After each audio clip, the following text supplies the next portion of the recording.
नमस्कार, capital TV Bihar देख रहे हैं। मैं हूं आपके साथ शिवानी रतूड़ी। विपक्षी इंडी गठबंधन के अंदर आंतरिक खींचतान, नेतृत्व की कमजोरी अब कांग्रेस के लिए एक बड़े अवसर के रूप में देखी जा रही है। ममता बनर्जी, एमके स्टालिन, अखिलेश यादव, तेजस्वी यादव जैसे बड़े क्षेत्रीय नेता भले ही अपने अपने राज्य में मजबूत जनाधार रखते हों, लेकिन उनका चुनाव में जिस हिसाब से जनाधार खिसका है, उस कारण वो बैकफुट पर चले गए। साथ ही राष्ट्रीय स्तर पर यानी कि इंडी गठबंधन की एकजुट रणनीति और साझा नेतृत्व के अभाव ने गठबंधन को कमजोर स्थिति में ला दिया है। इसी कमजोरी का फायदा उठाकर कांग्रेस खुद को फिर से विपक्ष के केंद्रीय नेतृत्व के रूप में स्थापित करने की कोशिश कर रही है। जिस तरह से अलायंस के बाकी सहयोगी दल का बड़ा नुकसान हुआ है, उनकी जमीन खिसक गई है, अब इसका फायदा इंडी गठबंधन में कांग्रेस उठा रही है। क्या कुछ चल रहा है अलायंस के अंदर, देखिए रिपोर्ट।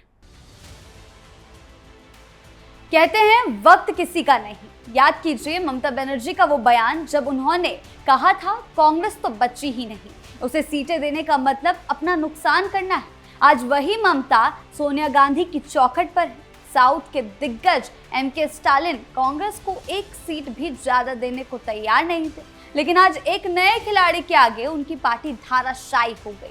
उधर तेजस्वी यादव की बात करें तो राजद फर्श पर पड़ी हुई है। एक एक कर इंडी अलायंस के दिग्गज अपनी जमीन गंवाते जा रहे हैं। ये देखकर अगर आपको लगता है कि कांग्रेस परेशान होगी तो बिल्कुल नहीं, वो खुश हो रही होगी, क्योंकि कांग्रेस की जमीन पर ही इन पार्टियों ने अपनी फसल बोई, सत्ता की मलाई खाई और बाद में आंखें दिखा रहे थे किसको? कांग्रेस को ही। और इसीलिए अब कांग्रेस मजे ले रही है। इनके कमजोर होने का मतलब कांग्रेस के लिए एक मौका है, मौका इस बात का कि सत्ता के खिलाफ वाले वोटों का मसीहा बने और फिर एक बड़ी ताकत के रूप में फिर से एक बार खड़े होने की पूरी कोशिश करे। तमिलनाडु में आज की पीढ़ी शायद भूल जाती है कि कभी कांग्रेस ही यहाँ की सबसे बड़ी पार्टी थी। आजादी के बाद लंबे समय तक कांग्रेस का दबदबा रहा।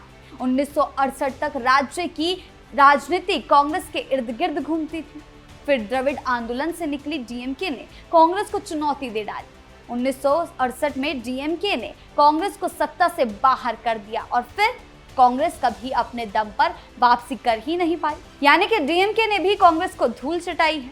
राज्य में कांग्रेस का औसत वोट शेयर जो कभी 20% से ऊपर था, हाल के सालों में 4-5% के स्तर तक सिमट गया है। वहीं बिहार की बात करें तो बिहार की राजनीति में तेजस्वी यादव को हाल के चुनावी नतीजों में बड़ा झटका लगा है, जिससे उनका जनाधार कमजोर पड़ने की चर्चा तेज हो गई। कई राजनीतिक विश्लेषकों के अनुसार महागठबंधन की कमजोर रणनीति, सीटों का सही तालमेल ना बैठ पाना और संगठनात्मक कमियां इस हार के प्रमुख कारण रहे। कांग्रेस का जनाधार तो बिहार से सिमट ही चुका है, लेकिन आरजेडी भी कोई बची उची नहीं है, सिर्फ 25 सीटों पर जीत हासिल की। इस परिणाम ने न सिर्फ आरजेडी बल्कि पूरी इंडी गठबंधन के बिहार में स्थिति पर सवाल खड़े कर दिए और तेजस्वी यादव की नेतृत्व क्षमता को लेकर नई बहस शुरू हो गई।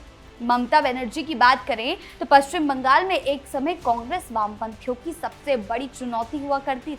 1970 और 1980 के दशक में कांग्रेस का वोट शेयर 20 से 25% के बीच रहता था। 1972 में तो कांग्रेस सत्ता में भी थी, लेकिन कांग्रेस के अंदर से निकली ममता बनर्जी ने 1998 में तृणमूल कांग्रेस बनाई और धीरे धीरे कांग्रेस का पूरा एंटी लेफ्ट वोट बैंक अपने साथ ले गई। आज एमके स्टालिन डीएमके के सबसे बड़े चेहरे हैं, लेकिन तमिलनाडु में अब नई चुनौती राजनेता विजय हैं और उनकी पार्टी के रूप में सामने आ चुके हैं। डीएमके सत्ता से बाहर है, ममता बनर्जी सत्ता से बाहर है और तेजस्वी यादव तो सत्ता तक पहुंच ही नहीं पाए। मौका देखकर कांग्रेस ने एक झटके में डीएमके से तो सारे रिश्ते भी खत्म कर लिए। जिस कांग्रेस को डीएमके ने दशकों पहले हाशिए पर पहुंचाया था, वही कांग्रेस अब तमिलनाडु में अपने दम पर फिर खड़ा होने की कोशिश कर रही है। इस लिस्ट में अगला नाम किसी और का नहीं, अखिलेश यादव का है, क्योंकि यूपी में भी चुनाव होना है। यूपी में कांग्रेस 1980 के दशक तक 35 से 40% वोट पाने वाली पार्टी थी, लेकिन मंडल कमंडल राजनीति के दौर में समाजवादी पार्टी और भाजपा के उभार ने कांग्रेस को लगभग खत्म कर दिया। कांग्रेस का वोट शेयर अब कई चुनावों में सिर्फ 3% के आसपास पहुंच चुका है, जबकि कभी वो राज्य की मुख्य शक्ति थी।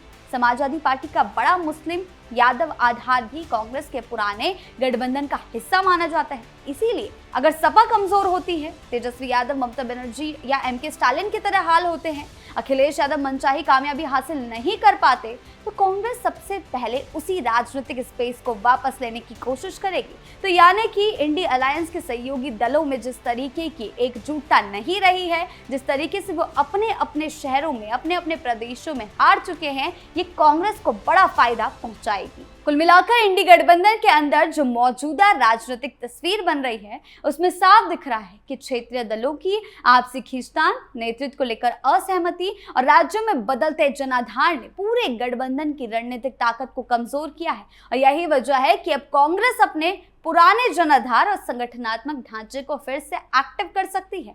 विपक्ष की राजनीति में केंद्रीय भूमिका हासिल करने की नई कोशिश करती हुई कांग्रेस दिखाई दे सकती है।